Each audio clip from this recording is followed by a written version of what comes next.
Olá, o meu nome é Rogério Neiva e a partir de agora nós vamos conversar com um tema de grande importância para você que pretende lograr êxito por meio da aprovação no concurso público, que corresponde ao tema da preparação para o concurso. O objetivo dessa abordagem é, por um lado, para aqueles que ainda não iniciaram seu processo de preparação, possam estar avaliando caminhos passíveis de adoção de modo a empreender o seu processo de preparação para o concurso público. Por outro lado, para aqueles que já vêm desenvolvendo a sua preparação para o concurso, implementando seus esforços no sentido da busca da aprovação, possam estar refletindo e avaliando as atitudes que vêm sendo tomadas e outros caminhos que possam vir a ser adotados. Apenas para que você saiba, e a título de esclarecimento, eu sou juiz do trabalho há pouco mais de 8 anos, fui procurador de Estado, fui advogado da União, sou professor de cursos preparatórios para concurso e venho desenvolvendo esse trabalho de orientação voltada à preparação para concursos públicos, envolvendo aí, por um lado, em primeiro lugar, a agregação e a consideração de aspectos empíricos, correspondendo à experiência adquirida ao longo da minha trajetória de candidato e professor de curso preparatório. Em segundo lugar, trazendo para o campo da preparação para o concurso público conceitos e construções desenvolvidas em campos do conhecimento voltadas à gestão de processos, à gestão de projetos. Inclusive tenho formação nessa área, além da minha graduação, apesar da minha formação na área do direito, tenho formação também na área da administração, especificamente na área da administração financeira, e também venho procurando trazer para esse campo da preparação para o concurso, de modo a otimizar a preparação daqueles que buscam lograr êxito no concurso público, conceitos construídos em campos do conhecimento, em áreas do ponto de vista científicas voltadas à compreensão do complexo processo da aprendizagem humana, envolvendo aí ciências como a psicopedagogia, a psicologia cognitiva, a neurociência, a neurobiologia, enfim. E a partir dessa ideia, é preciso que você compreenda que a preparação para o concurso deve se estruturar em torno de 3 dimensões fundamentais, que correspondem ao planejamento, a aprendizagem e a gestão das condições emocionais. Inclusive, o livro que publiquei recentemente pela editora Método, Como se preparar para concursos públicos com alto rendimento, é estruturado em torno desses 3 pilares fundamentais da preparação, que corresponde ao planejamento, à planificação do processo de preparação, à aprendizagem e à gestão das condições emocionais. Hoje, o objeto da nossa abordagem, que começaremos a desenvolver a partir de agora, envolve basicamente a estruturação e a execução do planejamento. Aliás, a proposta de planejamento ela se dá em torno de 2 fases da preparação sobre as quais vamos conversar aqui. O foco da nossa conversa envolve fundamentalmente hoje, agora, a primeira fase da preparação para o concurso público. Mas antes de avançarmos no raciocínio, eu gostaria de começar fazendo uma provocação à sua reflexão. Provocação essa e reflexão que diz muito sobre o processo de preparação. Seguramente muitos candidatos iniciam esse processo de preparação e mesmo o desenvolvem sem ter a compreensão do que está por trás desta provocação, da reflexão a ser feita por meio da provocação que eu irei fazer a partir de agora. E essa provocação, eu gostaria que você parasse para refletir alguns segundos a partir da seguinte pergunta. A pergunta é: o que é preciso para passar no concurso público? O que aqueles que figuram ou figuraram na lista de aprovados fizeram para que lá estivesse? Recentemente tivemos aí o caso do concurso público do Ministério Público da União. Muitos que estão assistindo seguramente fizeram esse concurso. Nós estamos falando de um concurso aí que envolveu um universo de 594 vagas e mobilizou em torno de 756 mil candidatos no Brasil inteiro. Esses candidatos, boa parte desses candidatos tomaram posse no último dia 19 de novembro, a última sexta-feira. Esses candidatos houve a posse coletiva desses candidatos. E a pergunta que eu deixo para reflexão é a seguinte: o que aqueles que se titularizarão nas 594 vagas do concurso público do MPU, envolvendo esse universo de 756 mil candidatos, o que esses candidatos fizeram para que lá estivessem? Ou seja, O que é preciso para passar no concurso público?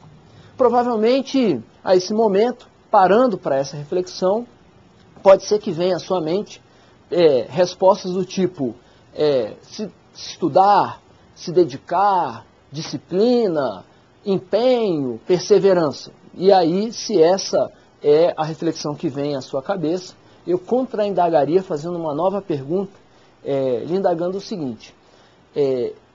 Então, quer dizer que no formulário de inscrição existem campos para preenchimento de modo a disponibilizar para o examinador essas informações? Ou seja, quer dizer que então, se eu disser para o examinador que eu estudei, que eu me dediquei, que eu tive disciplina, isso vai implicar no direito adquirido a figurar na lista de aprovados? Né?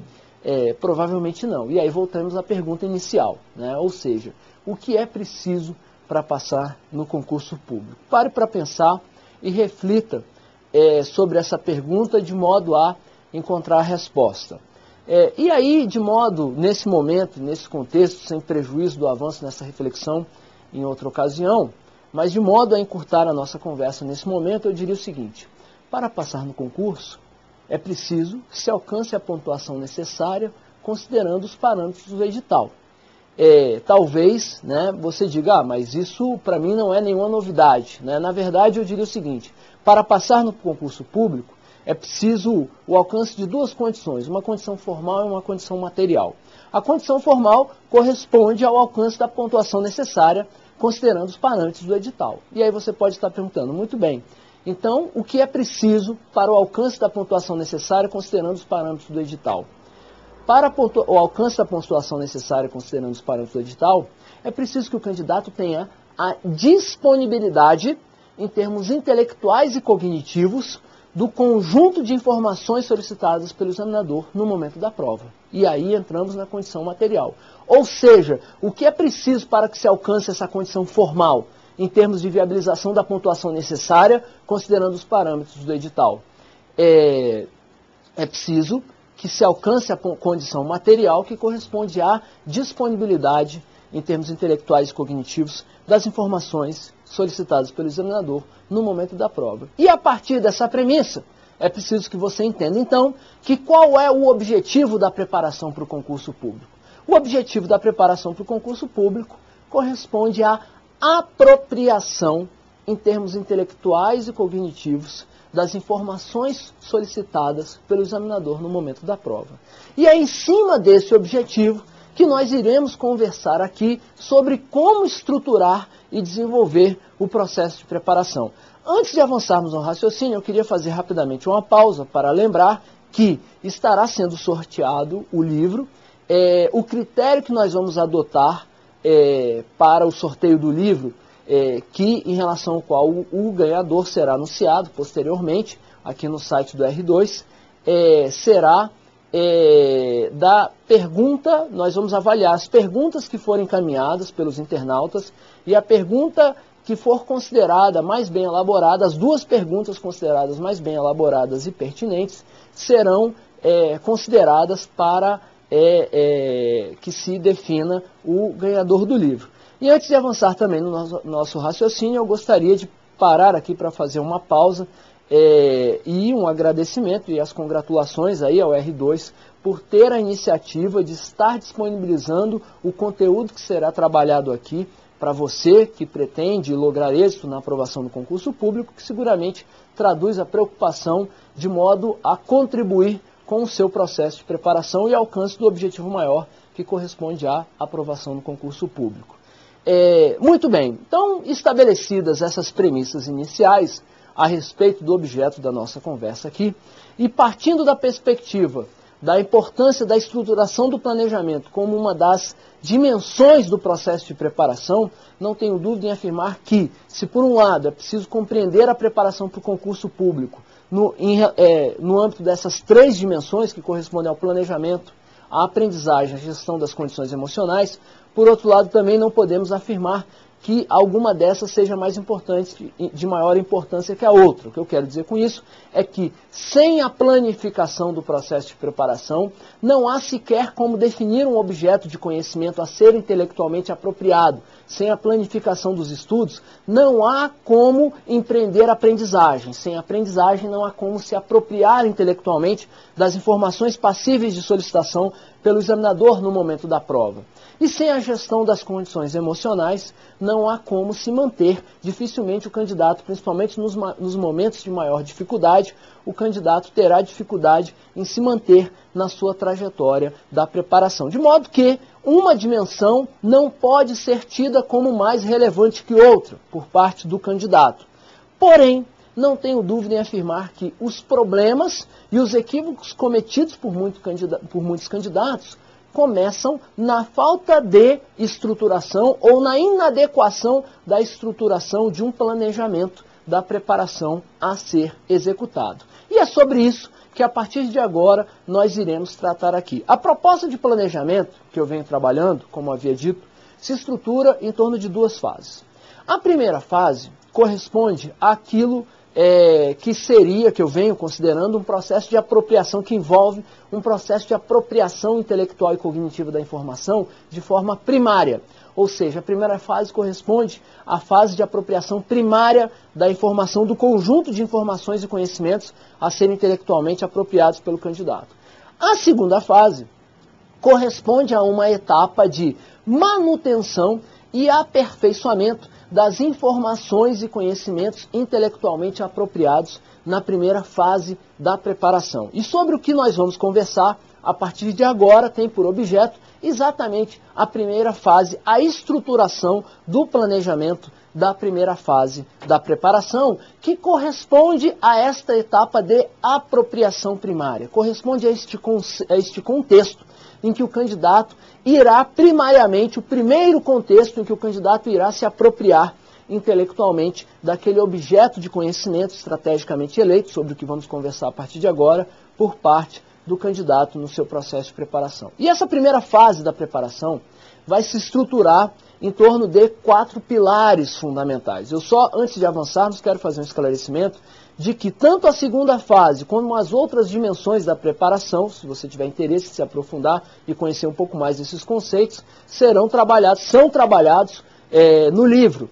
Mas, não obstante isso, ao longo da nossa conversa aqui sobre a primeira fase, alguns conceitos relacionados à aprendizagem e à gestão das condições emocionais também serão abordados aqui a partir de agora. Muito bem, então a primeira fase da preparação vai se estruturar em 4 pilares fundamentais. A estruturação do planejamento da primeira fase da preparação envolve 4 pilares fundamentais. Os 2 primeiros correspondem àquilo que eu venho chamando do planejamento estratégico da preparação. E o terceiro e o quarto correspondem ao planejamento tático da preparação. O primeiro pilar fundamental da primeira fase corresponde à definição do objetivo.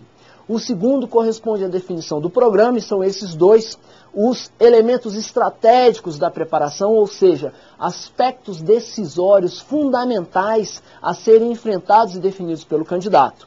O terceiro pilar da primeira fase da preparação, e aí já entrando no planejamento tático, ou seja, nos meios voltados à implementação do planejamento estratégico, corresponde à definição das fontes de estudo, e o quarto corresponde ao levantamento do tempo, eu diria um dos recursos mais valiosos a serem implementados, a serem mobilizados pelo candidato, levantamento do tempo e alocação de matéria.